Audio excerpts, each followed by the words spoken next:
No, you'll never be alone. When darkness comes out, light the night with star. Hear the whisper. Alright, so welcome to the official CIGS vlog, Central Iowa Ghost Society. I'm Tony Welchel. Brad Bearcat. And I'm founder, Dave Milby. So Dave, we just got started, March 2013. Tell us a little bit about why you kind of collaborated us all together. I've just kind of had the urge to, and with the support of my family and some friends that I've picked up along the way here, to start and form this paranormal investigation team, Central Iowa Ghost Society. I've been to several teams and other investigations. I've been part of crews, and I just felt like I'm ready for this, so that decided to up and start a team, and with great leadership and good team members, I think we're ready to rock and roll. So Yeah, I mean, our mission when we started this thing, Dave, was we want to get good raw footage. We don't want a whole lot of still camera. We want point of view, guerrilla style, you feel like you're there with us type footage. So, we've got an assortment of equipment to get that done.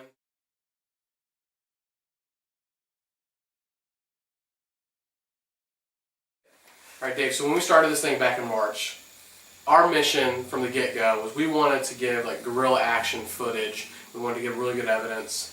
So we're not going to do a whole lot of DVR stuff. We're going to have handheld cameras in your face. We want to make you feel like you're on the investigation with us. That's our mission. So we'll go over our equipment and sort of how we're going to do all that. But I want to start with, what's your experience, Dave? How long have you been doing this? What are some of the freakiest things that you've gone through to make you believe in the paranormal? some of the experiences that I've come up with is actually seeing full body apparitions with my own eyes, hearing disembodied voices. Let's start off, the Farrar Schoolhouse. It's an old schoolhouse that a lot of teams have been known about and that have been there. Edinburgh Manor in Scotts Grove, Iowa. You've got a couple new places that I've been to personally, that we're trying to get into. And I want to keep those names disclosed for a surprise for you guys. But I've been to Villisca. As far as what kind of got me in the paranormal field, as a kid, I saw some things, heard some things growing up, lived in some pretty scary houses. I met Dave through work, and he kind of came up to me one day, told me what his dreams were of having his own team, and here we are. So, What's the youngest? What age did you start experiencing paranormal activity? I was probably, from what I remember, probably around 5. Yeah, what happened? We lived in a really old house in South Des Moines. I'd hear things. Of course, your parents come in. Oh, it's just an old house. You hear stuff, and I started believing that until I started seeing things, and I kind of pushed it away at first. We did end up moving out of the house. Moved into another house over kind of central Des Moines. It was a very old house, and actually started seeing, as Dave said, full body apparitions, hearing things. At first my parents didn't believe me until we watched my dad's pager charger levitate up in the air and fly across the room. So this whole time that you're seeing these apparitions as a kid, and you're questioning and you're asking your passion, they don't know what to do. They don't, they say it's nothing.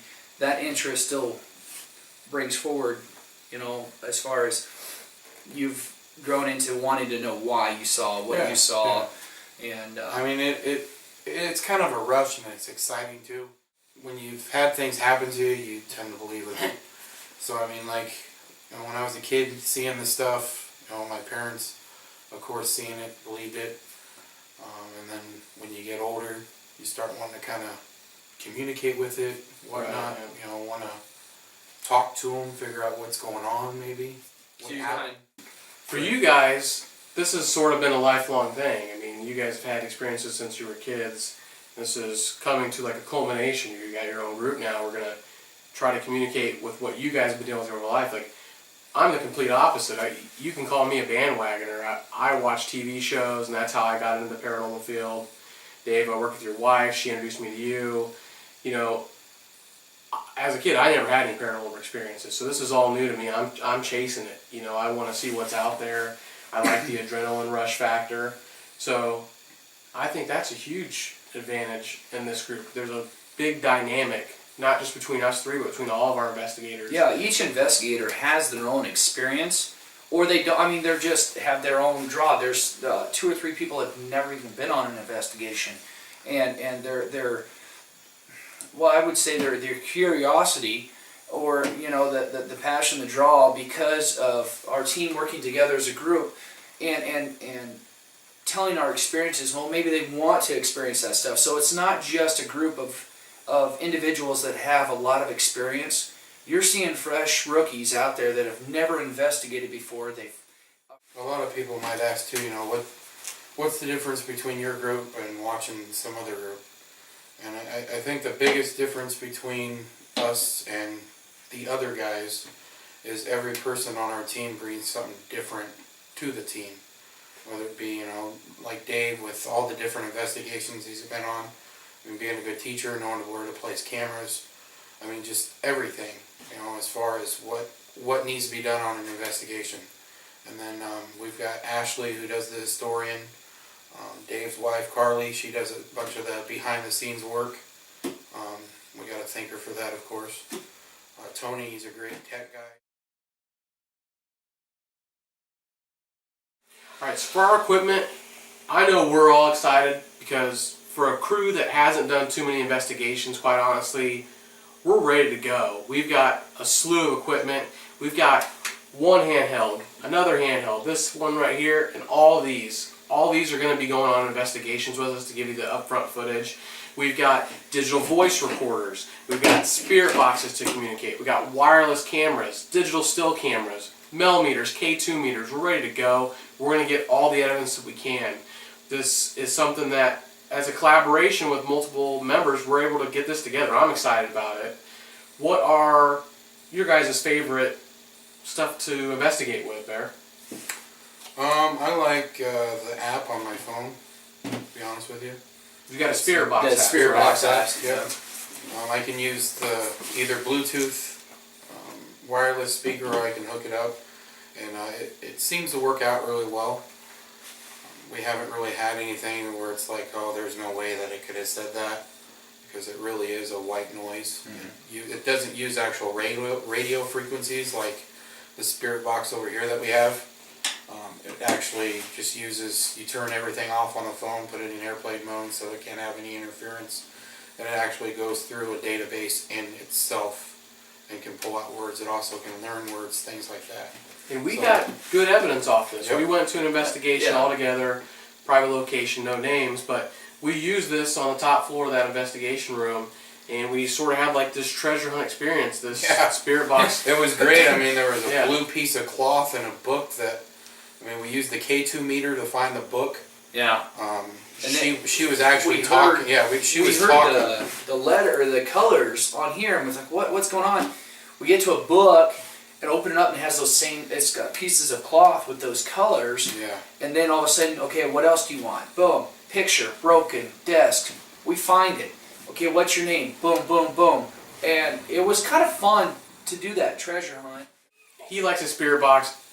Personally, I'm a sucker for handheld cameras. I mean, Yeah. I got into ghost stuff on TV, Ghost Adventures Crew, Ghost Hunters. I mean, these TV shows, they're guerrilla style footage, you know, with the camcorder, you're in there, you're getting all the evidence. I mean, you're seeing what's going on through basically point of view, POV style.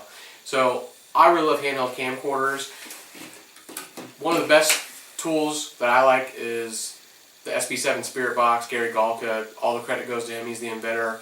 But this thing rapidly, you know, it scans through that white noise just like Bear's app on his phone, and this gets good results. I mean, relevant responses, intelligent conversations with spirits, and it just sends chills down your spine. When, you know, as a skeptic, you get that kind of stuff going on, and it's just a shocker to you. It makes your hair stand up.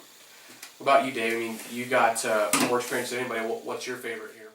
And what it is for me personally, and I don't use it on the investigation. And what it is, it's not really so much, people would call it as a medium or a psychic. It's interesting, but some things pop up and they're in my head, names, prop objects or something, and I would write it down. And for me, it helps out understand a little bit of what I'm experiencing. So to clarify, you're not talking about anything mechanical. You're talking about just this ability that you're blessed with. Sort of like a psychic medium, somewhere in between, where you get these visions, you get these understandings of what's going on. Some people would call it the location. gift of instillment or something like that. But it's being able to feel or see things, hear things that other people can't. Sixth Yeah, sense. sixth sense is what you can call it.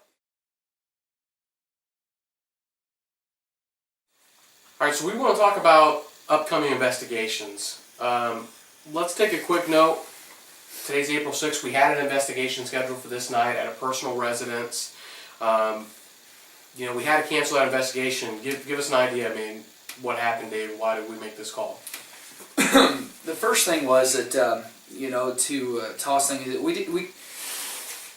We came in and we didn't have the opportunity just due to conflict of timing and stuff. We couldn't do the walkthrough. We couldn't give you guys that inside footage before we even started the investigation. So we were all blind going into this.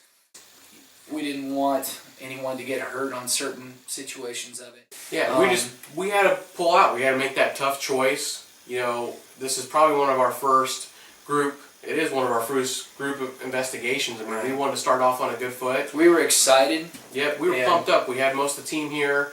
We just had to make the choice. We can't compromise potential safety hazards with paranormal investigation. It's just not an option. Yeah. Future investigations, though, we're not going to beat a dead horse about what happened tonight. Yeah. We've got Edinburgh Manor lined up. May 18th, we're going there. May 18th. Whole group's coming. We've got 11 investigators in our group, slew of equipment. Dave, you've been to Edinburgh. You've caught some pretty wicked evidence. Give us an idea of what you expect this time around.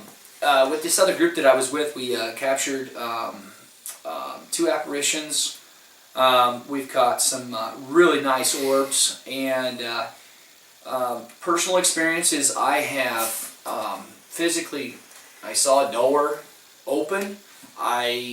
Footsteps when you thought somebody was coming up behind you to help you or something. Turn around, no one's there.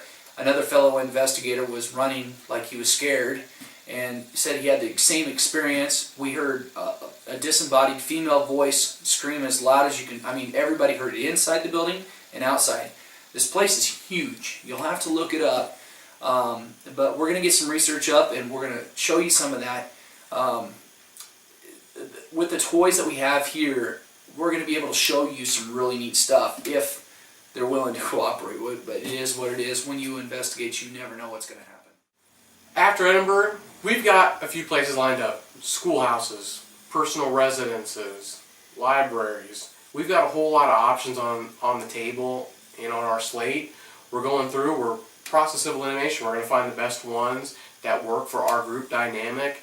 We're trying to get a really good mix of proven paranormal activity versus, so to speak, virgin investigations, places that haven't been investigated before. We want to break that barrier and be the pioneers of those locations. Yep. That's our goal. I mean, in closing, Yeah, basically. I'm excited where we're going. Yep, we'll be patient with us. We're going to get our website up and running here very shortly. So we're just taking one step at a time, and right now we're way ahead. So we appreciate it. Yeah, we're going to do this vlog semi-regularly. We're going to have different guests on. Me and Dave will be here. We'll try to get some of our other investigators. We're scattered throughout Iowa, so we're going to see what we can't do and keep updates coming to you regularly, guys. Thank you. Now